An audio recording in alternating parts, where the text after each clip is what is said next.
Hello and welcome to Telesur. This is From the South, from our studios in Caracas, Venezuela. I'm Carla Gonzalez. Let's begin with our stories.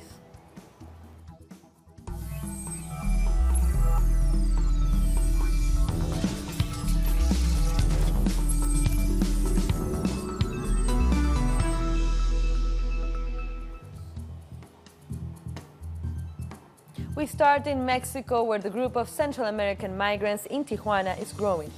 A reported 3,500 migrants are currently staying in the border city, with the latest group arriving from Mexicali. Authorities say their numbers are starting to take a toll on shelters, which are nearing their limit. Despite these difficulties, many migrants have started to look for work, with authorities helping them find ways to survive.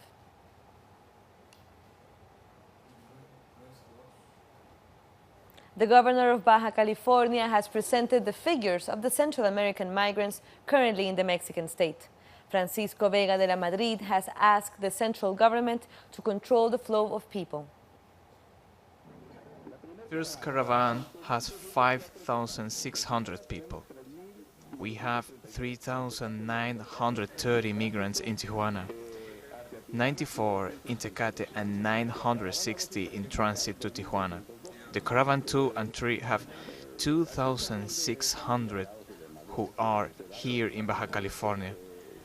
These are the estimated numbers. It's also estimated that 840 people are coming, and there is also a caravan that already passed by Tapacula with 250 Honduran people. Our correspondent in Tijuana, Pablo Perez, brings us more. Migrants have started to fill out job applications. They're talking about their previous jobs and what they can do, as they face a long wait for their asylum requests in the US to be approved. They're trying to make the most out of a bad situation, so they are looking for work in the meantime.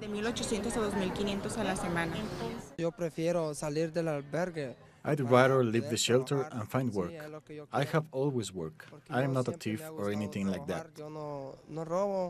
In addition to earning an income and lifting their self-esteem, finding work allows migrants the opportunity to break stereotypes and prove to their host country that they are good, hard-working people. We want to show everyone that we want to work, that we are good workers. There are work opportunities for them in Tijuana, a city of nearly 3 million people. This is a city of immigrants first of all. Our parents, our grandparents, everyone came here looking for a better life. We cannot close the door to anyone. Therefore, available jobs should be given equally to Mexicans and migrants. Some of the nearly 3,000 migrants living in the shelter at the Benito Juarez Sports Complex have found a job. They're grateful for every day they get to return to their families.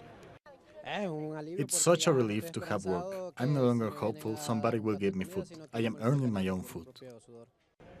Tijuana is not only known for being a major border city, but also for the work opportunities that can be found here. In this multicultural city, migrants who are part of the caravan are slowly integrating into everyday life. This is the reality that the migrant caravan is facing. And Mexican police have continued their clampdown on members of this caravan. 3 migrants were arrested by police in Tijuana for minor offenses on Tuesday night. Earlier this week, Tijuana authorities announced that they had arrested 34 members of the caravan for various misdemeanors. Now to Brazil, where military police has entered a landless workers' movement camp in the Chapada do Apodi region this Tuesday. The movement has faced 4 eviction attempts in November alone. The community set up a barricade and is negotiating with the police to try to prevent the enforcement of the eviction order. Families brought out musical instruments to the barricade. Meanwhile, President-elect Jair Bolsonaro has labeled them as terrorists.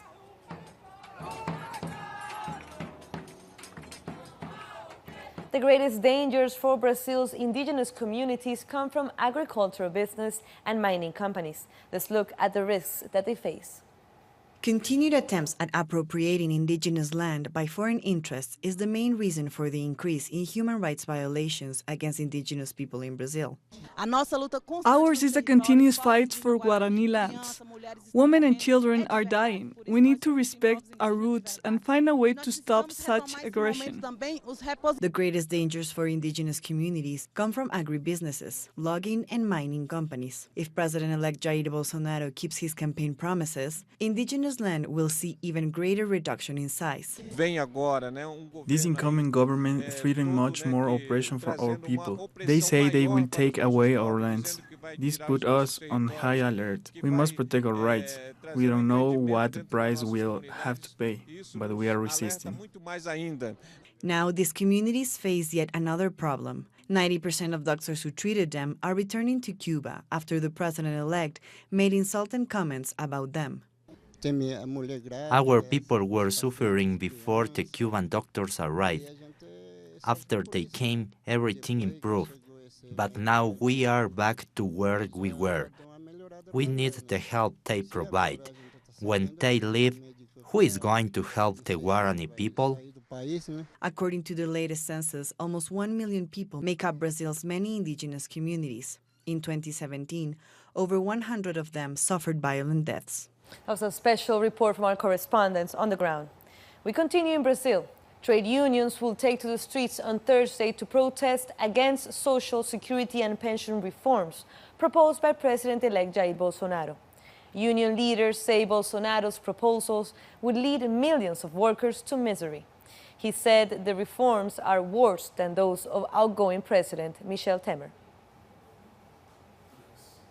And the outgoing Brazilian president has signed a free trade agreement with Chile. Let's take a look at what that means for both countries. It eliminates roaming, which will allow the 500,000 Brazilian tourists who visit Chile every year and the 300,000 Chilean tourists who go to Brazil every year to better communicate. I also believe that this agreement is the fruit of a natural convergence between our two governments, and therefore between Brazil and Chile. And we have more stories coming up, but you can follow us. We're on Twitter at Telesur English and my account at Carla G Telesur, so give us a follow and some retweets. We'll be back.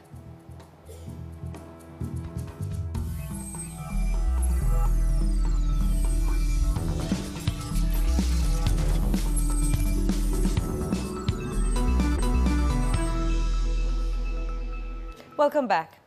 Wednesday marked the third day of the Forum of Critical Thinking in Argentina. This event is taking place before the G20 meeting in Buenos Aires.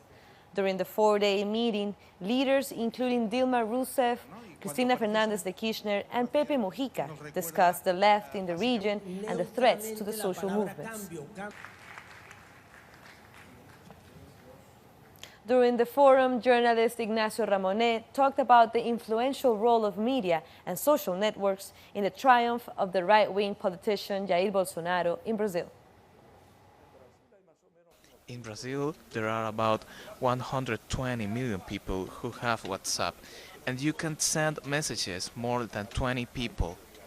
WhatsApp does not allow more than 20. If you want to direct to 1 million people, you have to have a real cyber army.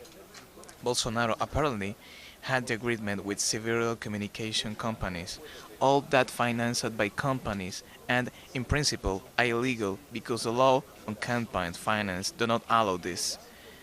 It's estimated that several tens of millions of dollars were used to send a series of false information.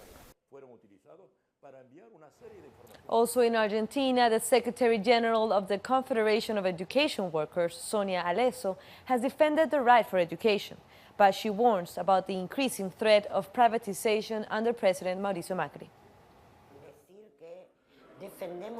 We defend education as a social right against this unfairness that we are living of privatization. There is a breakthrough in growing Latin America and in the world of the mercantilization of education. This means specifically for the parents and for our audience. It means big markets in education as a big millionaire business in the world, and thinking about education business and not education as a fundamental human right and as a social good that belongs to all the citizens of the world. Now we go to Colombia. The National Liberation Army has appointed as peace negotiator with the government Nicolás Rodríguez Bautista, known as Commander Gabino. The Office of the High Commissioner of Peace said the decision was an exclusive faculty of the president, Iván Duque. However, the ELN delegation reiterated that the organization is empowered to appoint members representing them. The head of the delegation is already in Havana, waiting for the dialogue process. 4 people have been killed in this context in the municipality of San Juan de Urabá in the Colombian department of Antioquia. The murders have taken place in a farm, and the victims, among them a minor, were attacked with a knife. Authorities have opened an investigation and do not leave out the possible intervention of a criminal group. Drug trafficking cartels are currently fighting for the control of this territory.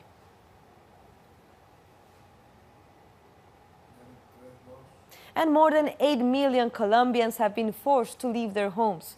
There are concerns that these figures are increasing due to paramilitary activities and government indifference. Let's take a look. Violence continues to uproot millions in Colombia despite a peace agreement. Many are also made to endure long, drawn-out government bureaucracy, while others have made the streets their home. We need a total restoration of our rights and our land. The Colombian state is still very far away from compensating us. We always have difficulty with that issue. Joana Castillo tragically remembers how she lost her husband to extreme violence. His land is also gone, so the family no longer has a roof over their heads. Their livelihood was also stolen from them. They killed my husband in front of our children. They shot me and took away all we earned through the years. It was not too much, only a small farm with some chickens, that's all. Joanna experienced firsthand this type of forced displacement. She says now she feels as though she has been dealt a double blow by the government. We feel deceived because the state is making fun of us, victims. The state is destroying us. It is not fair. According to the victims' registry, close to 800,000 people have been forced out of the places they once called home. It's mainly happened in Catatumbo, Antioquia, Chocó, Cauca, Nariño, and Meta. We are trying to develop what the 1448 law says about victims. But we have achieved many spaces where victims can be involved. We have lost many partners in the battle right now. Victims demand that President Iván Duque and the government bring an end to displacement, which is endangering the lives of millions. Victims are also asking the authorities to guarantee that Colombians' rights are upheld. This is Colombians' fight for a definitive peace. And Venezuela has ratified its support to this peace process in Colombia. The Minister of Communications, Jorge Rodríguez, has recalled Venezuela's support during the peace talks between the Colombian government and the FARC that ended with the signing of a peace agreement. Venezuela is offering to be a mediator for peace talks with other guerrilla groups. Rodríguez also rejected Iván Duque's continued criticism against the government of Venezuela.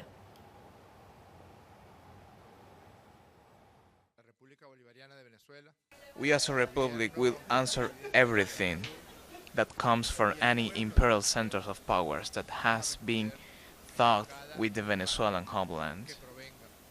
We have zero tolerance against aggression, infamy and lying. Every time this false positive appears because of the Colombian government and the centers of powers that comes from there do not exist. Now let's head to Chile. 5 families have been evicted from their homes in the region of Ñuble, where a hydroelectric plant will be built. The affected families say this eviction has been illegally carried out, as there was an agreement to find first a housing solution for them. At least 2 people have been arrested during the eviction. Residents in the area are denouncing harassment by authorities. Uruguay's former president Julio María Sanguinetti believes that the asylum request of former president Alan Garcia will have a negative impact on the relationship with Peru. Sanguinetti says all the details of the request should be considered carefully before a final decision is made. He says this is necessary in order to maintain strong diplomatic ties. Garcia is accused of money laundering, and we saw some protest against this asylum request. Bolivia's Central Workers Federation has endorsed the candidacy of President Evo Morales for 2019. Morales thanked the union and the Confederation of Artists and Musicians of Bolivia for their support. He also said that with the help of anti-capitalist social movements, the movement for socialism can win these elections. We've learned and understood that we are at the service of Bolivia. I thank your decision of supporting my candidacy in the next election. In Venezuela, the funeral of the diplomat Ali Rodriguez Araque is being held. The ceremony took place in the Foreign Ministry, where military honors were given to the revolutionary leader who fought against neoliberalism and defended the people's rights, as well as Latin American integration. Rodriguez Araque died last Monday in Cuba, where he served as ambassador of Venezuela.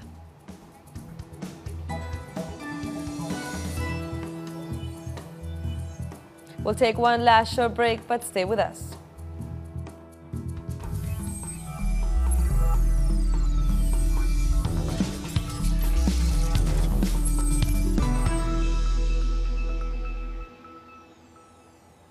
And we're back with more news. The U.S. government has announced new sanctions against Russia and Iran. According to the White House, it's a measure against the supply of oil to the Syrian government. The Russian government, on its part, says this is another evidence that the United States does not want the establishment of peace in Syria. And Iran has also condemned these new sanctions. The Ministry of Foreign Affairs has insisted that these threats are useless and they are an excuse to try to blackmail the Iranian government. In other news, the joint opposition candidate in the Democratic Republic of Congo has launched his presidential campaign for the upcoming election. After a 2-year delay, the country has started campaigning for the December polls. Martin Fayulu is among the front-runners to replace outgoing President Joseph Kabila.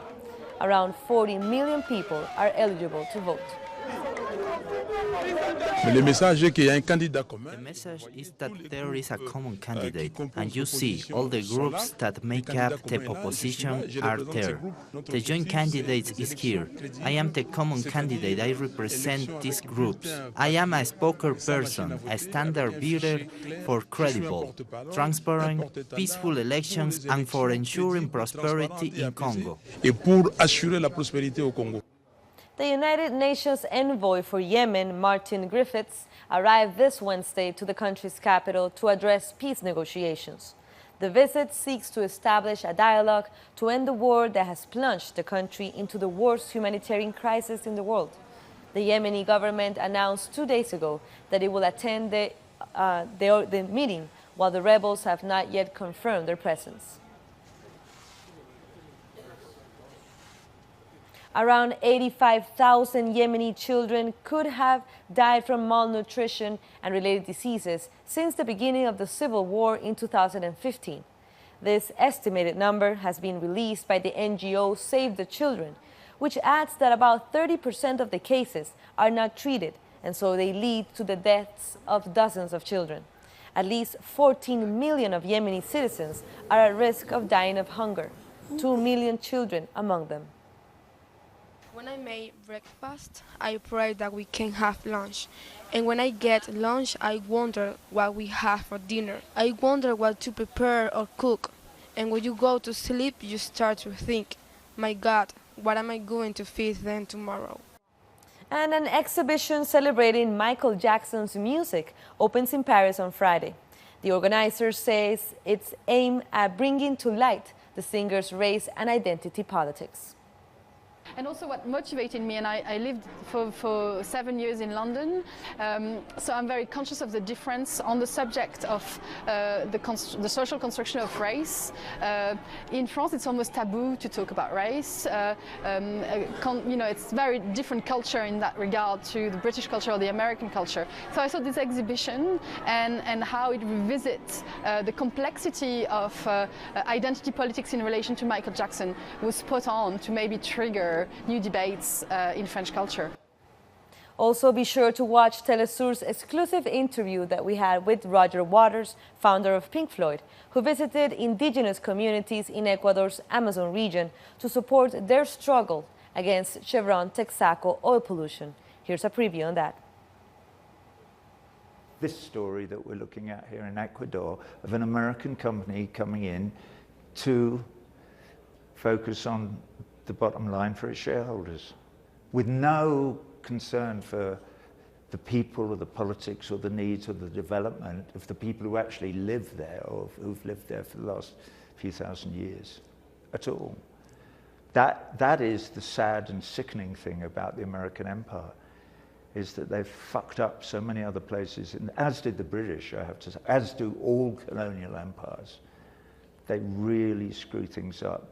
They don't help anybody to progress or go anywhere. They only hinder the potential the human race has to develop in a progressive way.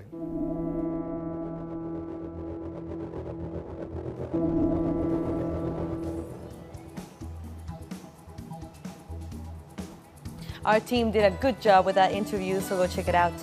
That brings us to the end of this news brief, but this and other stories, you can find them on our site at telesurenglish.net.